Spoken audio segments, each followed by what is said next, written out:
مع نهاية الجزء الثاني من أقوى أنمي رياضي جه في الفترة الأخيرة بلو لوك، واللي بيتكلم عن كرة القدم وعن فكرة في كرة القدم اللي اقتبس منها شخصيات اللعيبة وطريقة لعبهم من شخصيات حقيقية. أحب بقى أقول لكم النهاردة الشخصيات دي متاخدة من مين؟ من وجهة نظري برضه. لو جينا على أول واحد صاي اللي ظهر في الحلقات الأخيرة من الجزء الثاني اللي هو أمهر لاعب في اليابان، بحب أقول لك إنه شبه ميسي جدا، سواء في الألعاب سواء في صناعة الألعاب أو سواء في حتى في الأهداف اللي بيجيبها. هما فعلا مقتبسينه من ميسي، حتى تسريحة شعره تحس إنها شبه ميسي.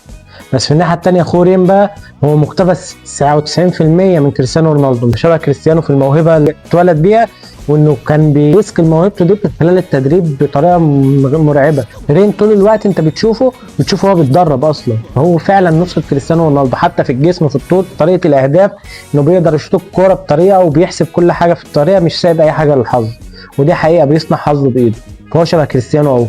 الثالث بقى بالنسبه لي كان حاجه كده ناس كتير مختلفه عليها، شيدو ده نسخه من ابراهيموفيتش مفيش عليه خلاف، نفس الاجوان نفس طريقه اللعب، واول ما دخل كده هو بيضرب برجله شبه لعب التايكوندو بتاع ابراهيموفيتش. لو انت متابع ابراهيموفيتش من زمان هتعرف انه بيلعب تايكوندو اصلا، نفس الجنان ونفس الطريقه بتاعته في كل حاجه. وحتى الاجوان واخدينها بالكربون منه، الجون اللي جابه في اليابان اللي هو دبل كيك اللي هو الجون الثاني ده بالظبط جون ابراهيموفيتش من كام سنه. عندك واحد تاني ناس كتير مختلف عليه هو بارو ده نسخه طبق الاصل من بالوتيلي، واللي مش عارف بالوتيلي يبقى ما شافش كاس العالم 2014. بالوتيلي ده لو انت فاكر ان ابراهيموفيتش او شادو مجنونين، فبالوتيلي ده نسبه جنون مش طبيعيه. الراجل ده كان فعلا مسخره سواء في الحياه او سواء في الملعب، حاسس انه دايما مظلوم.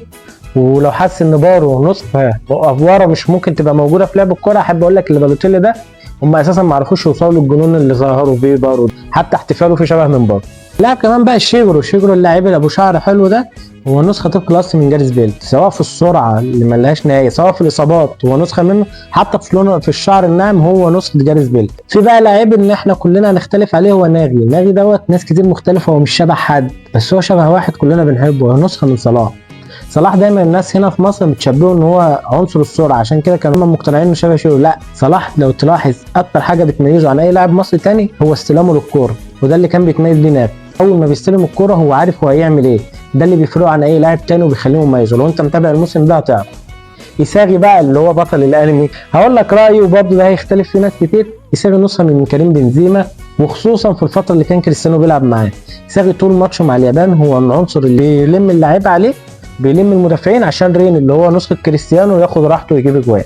إيساغي كان نفس اللي حصل مع كريم بنزيما عاش دول كريستيانو سنين مع انه مهاجم، بس بسبب انه كان دايما بياخد المدافعين ناحيته ويسيب كريستيانو براحته. واحب اقول لك ان لو الانمي كمل كده انا متوقع ان حتى مع اني مش قاري مانجا ان انفجار إيساغي هيكون بعد اختفاء رين، لانه هو هيظهر ده نفس ظهور كريم بنزيما لما خد الكرة الذهبية لما كريستيانو مشى وفعلا شال هو الفريق. ريو الحرباية هو نسخة مسعود أوزيل، ريو الحرباية اللي هو كان بيصنع أهداف وراجع في الدفاع وبيتغير وبيعمل أهداف حلوة بيعمل مهارات ممتازة، هو نسخة مسعود أوزيل على فكرة، نفس طريقة عازف الليل زي ما بيقولوا.